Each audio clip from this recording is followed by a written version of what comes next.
Okay guys, so we are on our last colony that we're looking at. Again, we're doing 2 per region, and so the last colony we have for the southern set of colonies is Georgia.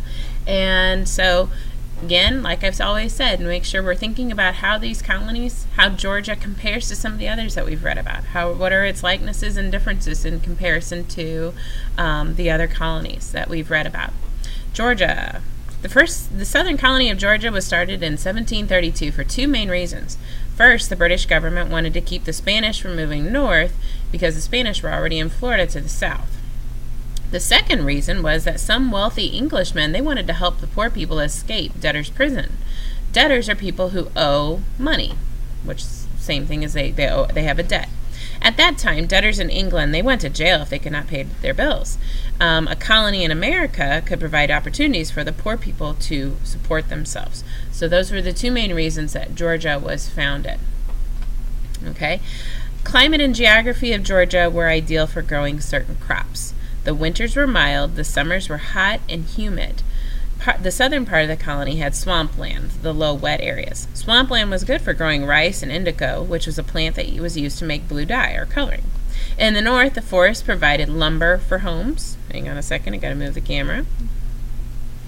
So in the north, the forest provided lumber for homes. After the trees were cut down, the cleared fields were then suitable for farming. So after they were able to cut down all the trees, then they used that land in turn for farming. Farming was the most important job in Georgia, but there were also other occupations. Besides rice and indigo, farmers grew, wait for it, farmers grew cotton and tobacco. Other colonists traded goods with Native Americans. Still, others were craftsmen such as shoemakers, bricklayers, blacksmiths, and potters. At first, the colony did not permit slavery, but later it was allowed, and then it was used widely. When Georgia began, only the rich men who had started the colony ran the government.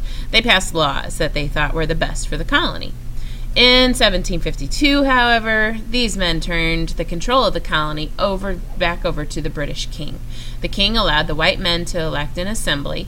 However, the king could stop any law that the assembly passed. So basically what they're saying there is once it was turned back over to the British king, they still had an assembly of elected white men that could vote to make laws for the colony. But if the king decided that, oh, nope, I don't like that law, then he could overturn that law that the assembly had passed at any time. Okay? Over here, I wanted to point out the picture that you guys had in your book. Here's the picture for Georgia. And the caption for it said, Pierre Fondrier made this engraving to encourage people to come to Georgia.